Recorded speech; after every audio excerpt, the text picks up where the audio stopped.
ఇందాక స్పీకర్ గారిని అడిగితే మాకు అవకాశం ఇవ్వలేదు.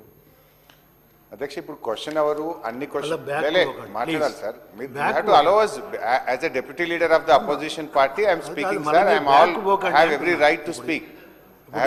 డిస్కషన్ లో ఉందో దాని గురించి ఓన్లీ సబ్మిషన్ సార్. చెప్పండి. ఇప్పుడు విషయం ఏంటంటే అత్యంత ముఖ్యమైనటువంటి క్వశ్చన్లు ఇలా ప్రజలకు సంబంధించినటువంటి క్వశ్చన్లు వస్తే అవి రాకుండా 2 క్వశ్చన్లకే మీరు క్వశ్చన్ అవర్ను ఖతం చేస్తే ఎట్లా సార్?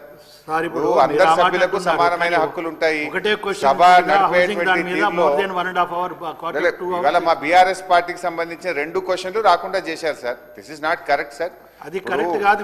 మీరే మా హక్కులు కాపాడాలి. ఇవాళ ఎంత ముఖ్యమైన క్వశ్చన్లు అంటే నిరుద్యోగులకు సంబంధించినటువంటి ప్రశ్న అడిగితే అది దాని మీద డాక్టర్ వంశీకృష్ణ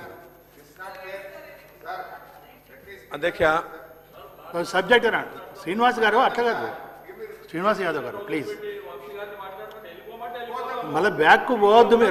మీరు సీనియర్స్ అట్లా మాట్లాడితే ఎట్లండి? కరెక్ట్ కాదు అట్లా.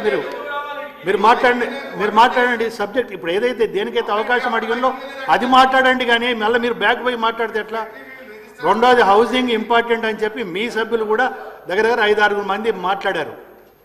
మీరు దాన్ని మళ్ళీ మీరు టైము హౌసింగ్ మనకు క్వశ్చన్ అవర్కి వచ్చి లిమిటెడ్ టైం మనం కేటాయించుకుంటాం, కానీ అది దాటిపోయి కూడా డిస్కషన్ అయిన తర్వాత కూడా దాంట్లో మీ సభ్యులు కూడా 5-6 పార్టిసిపేషన్ అయిపోయిన తర్వాత మళ్ళీ ఇప్పుడు ఈ క్వశ్చన్ ఈ సబ్జెక్ట్లో మీరు దాన్ని తీసుకురావడం కరెక్ట్ కాదు కదా.